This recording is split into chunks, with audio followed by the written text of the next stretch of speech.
শুরুর দিকে ঘরোয়াভাবে ইসরায়েলি জনগণের একটি বড় অংশ ৭৩% ইরানের ওপর হামলার সমর্থন করেছিল। বেশিরভাগই বিশ্বাস করেছিল যে এই সিদ্ধান্ত বৈধ নিরাপত্তা বিবেচনার ওপর ভিত্তি করে নেওয়া হয়েছে। কিন্তু এখন অবস্থা পাল্টেছে।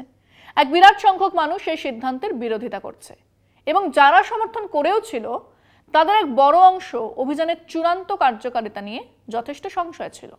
মাত্র একটি ছোট অংশ ৯% বিশ্বাস করত যে ইরানের পারমাণবিক হুমকি পুরোপুরি দূর হবে, যেখানে প্রায় অর্ধেক ৪৯.৫% মনে করত এটি বেশিরভাগই দূর হবে, এবং একটি উল্লেখযোগ্য অংশ ২৭.৫% বিশ্বাস করত এটি কেবল সামান্য হ্রাস পাবে।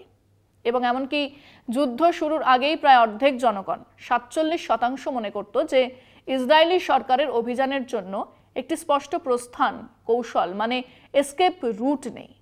এখন সেটা পরিষ্কার।